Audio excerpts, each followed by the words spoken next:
Hi there and welcome to my channel. Today's project is for Altenew and I am so excited to be part of their new scrapbooking collection release blog hop. And the new collection's name is Live Your Dream and it's an amazing collection full of watercolors, full of beautiful and vibrant designs. There is amazing florals. You're going to see the papers right now. Like I said, lots of watercolors, very vivid colors, very beautiful designs. These flowers are to die for. And the papers are double-sided. There's 16 papers in the collection, 2 papers of each, which is great. And it's a really thick kind of paper, some like cardstock. Also, the collection has a set of clear stickers, and these are all florals, which you can use to create clusters. There's a set of wooden buttons that have all the designs that come in the papers repeated on the buttons. The amazing alphas, they're black and puffy, great. Set of chipboard stickers and also die cuts that pretty much have the same tones of watercolor and very vibrant and super fun, sentences and sentiments. So my idea for today is to try to work with as many patterns of the papers that I can. And for that, I usually go for a large title. In this case, I chose the word smile and I picked a few patterns from some papers, based on different patterns. And I cut them using my silhouette cameo. And then I also created an offset of each one of the letters and cut them out of white cardstock. And all I'm going to do right now is glue the letter onto the offset using removable tape. Why I created the offset is because I'm using different patterns. So the little white edge is going to help me kind of divide the patterns without making them totally separate words. So you're going to see how it works.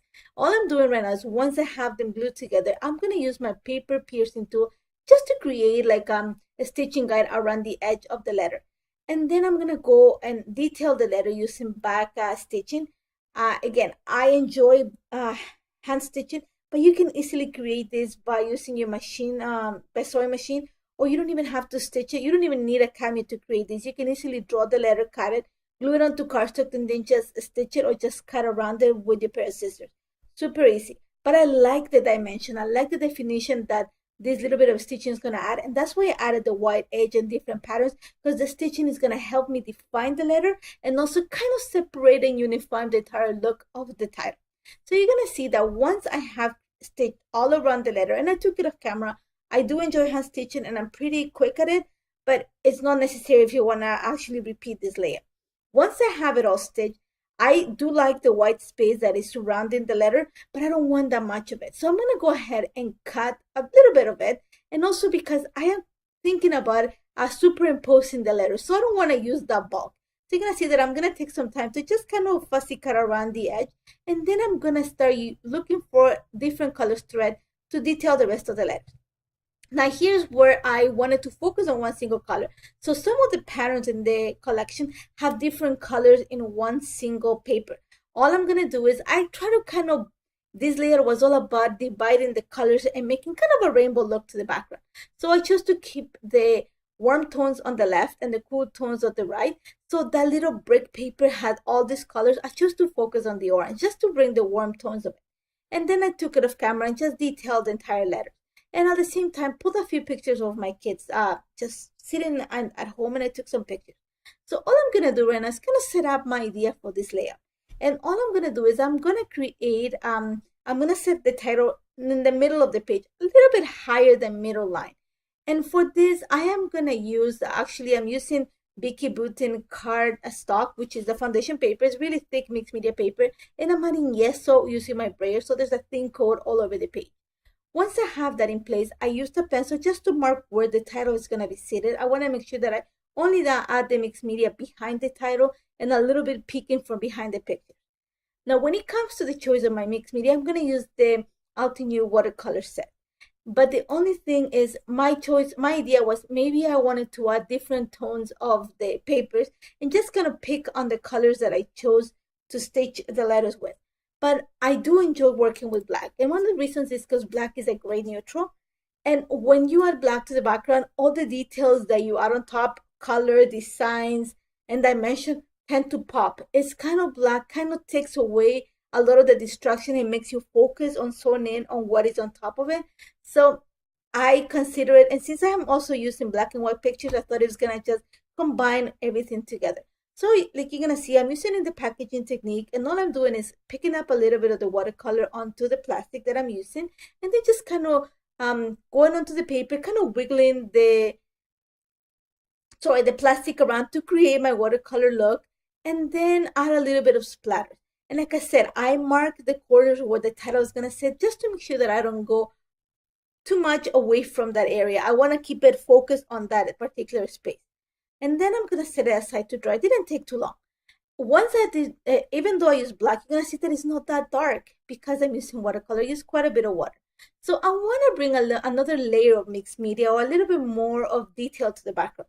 So for this, I pulled the wavy grid stencil from Altenew, and an art crayon from the Vicky Boutin collection. Actually, it's black crayon. And all I'm going to do is scribble the crayon onto my mat, and then use a stencil brush to pick up the pigment, and then go on a circular motion on top of the stencil. And that's going to create a shadowy effect on the layout while leaving the impression of the grid, which I love. I love the dimension. I love the fact that there's a watercolor superimposed with a grid. Love how this turned out. Now, while everything's set, and the beauty of working with this is that it's a dry application, so I don't have to wait long to dry. I can work right away. However, it took some time to add a little bit of foam behind the letters, because when you stitch, you add a little bit of dimension behind it. So a little bit of foam adhesive just to make sure that the letters are at the same level. Now, once I set everything in place, I decided to use the leftover pieces of paper that I have from the letters that I cut, just to create or to back the pictures and create kind of a little layer behind them. And you're gonna see, like I mentioned before, I chose to stay on the left with the warm tones and on the right with the cool tones. So I'm choosing papers that kind of follow the same color family. Once I set that in place, you're gonna see that I'm gonna add a little bit of foam adhesive behind each of the pictures. I wanna make sure they stand out. And I'm gonna choose, in this case, I'm gonna choose some cardstock stickers. I'm gonna use some of, the chipboard stickers, some of the die cuts, and wooden buttons. And my idea was to repeat the elements in each one of the clusters, in this case with the pictures art. So you're gonna see that I repeat the hearts and the wooden buttons and the banner look behind the picture. Once I have that in place, and you're gonna see that it takes no time. I love what this looks like. You're gonna see I kept the warm tones on top, the cool tones on the right, at the bottom. And I set everything with a little foam adhesive, like I said, because I wanna make sure that the picture stands out. Once I have all that in place, I'm looking at, I think I need to add another cluster just to create my visual triangle and have the eye kind of go around the entire layout. But before I do that, as I was building this layout, and this, when I document pictures of my kids, I usually document it 3 times. A layer will go to my daughter, one to my son, and one will stay with me. So this one, as I was building it, I'm thinking, you know what, this is a really boy feel to it. So I'm gonna build like a kind of feel good layout.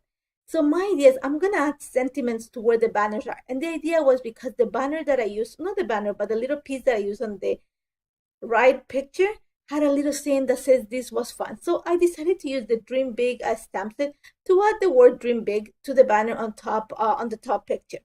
And at the same time, while I was doing this, I decided that I needed to create my little triangle, like I mentioned before. So I decided to cut a slit at the bottom of the page and just kind of fold the edges. And I'm gonna back the empty space with one of the papers from the collection that pretty much had some of the tones. It goes from warm to cool. Once I have that in place, you're gonna see that I created a little slit, I folded the edges, and then I stapled them together. But before I glue everything in place, I'm gonna add a little bit of the black crayon just to make sure that it also has the look that I have on the title. And then I'm just gonna add some glue to make sure that I attach the little pieces. In this case, is a chipboard and also one of the wooden buttons. Like I said, I have repeated ideas, and the wood button actually has a heart. So pretty much I have the repetition that I'm looking for. Now, like I said before, this is like kind of a feel-good layout. So I decided to bring some more sentiments just to repeat the same sentiment idea that I added to the top banner. And for this, I am using the Trendy Circle stamp at the bottom of the layer, and also the Botanical Shapes stamp set, just to add the sentiment that says "Stay Beautiful" underneath the picture on the right. Then I'm gonna add my Lines to Journal underneath the title. There's a lot of plenty of space for me to add. And just to finish this layer, I decided that I wanted to bring a little bit of white just to stand out on the black background.